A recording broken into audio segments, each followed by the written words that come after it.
नमस्कार शेतकरी मित्रांनो, मी प्रशांत मेळवणे. आज आपण परत एकदा अंबिका कृषी उद्योग या यूट्यूब चॅनलवर जे पावटा पिकाचे जे काय आपण व्हिडिओ टाकत होतो किंवा ज्या काय पोस्टबद्दल आपण चर्चा करत होतो त्या चर्चेसाठी परत एकदा सुरुवात करतोय. आज पावटा पिकाच्या लागवडीसाठी आपण प्लॉटवर आलो आहोत. सविस्तर आपण लागवड कशी काय चालली आहे किंवा कशी केली आहे याबद्दल आपण आता पाहणार आहोत. शेतकरी मित्रांनो, आपण आज दिनांक 16 ऑगस्ट 2025 आज पावटा पिकाची टोकन पद्धतीने लागवड केलेली आहे. टोकन पद्धतीने लागवड करत असताना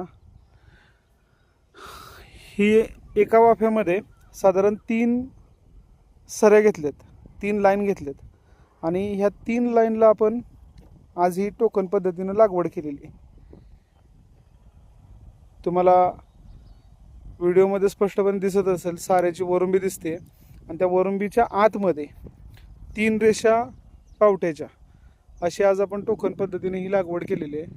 आज आपण लागवड करत असताना थोडासा बदल म्हणून अमर सीड्स या कंपनीचं पावट्याचं बी घेतलेलं आहे. अमर सीड्सचा एक 4 नंबर एक वाल म्हणून पावटा आहे त्यांचा, तो आपण आज टोकन पद्धतीनं या प्लॉटमध्ये लावलेला आहे. जरा पावसाचं वातावरण असल्यामुळं सकाळी लवकर सुरुवात केलेली होती, त्यामुळं ॲक्च्युअल लागवडीचा एक व्हिडिओ करणं गरजेचं होतं. ते खरं करायचं राहिलं, सकाळी जमलेलं नाही आहे. तर हा पावटा आहे जो आपण आज इथे टोकन पद्धतीनं लावलेला आहे. बघू शकता पूर्ण सविस्तर पाकिटाची माहिती मी आज दाखवतोय तुम्हाला. आता याच्यामध्ये आपण पुढं आंतरपिकाचं पण नियोजन करतोय. आंतरपीक याच्यामध्ये असणार आहे ते झेंडूचं घेतोय आपण.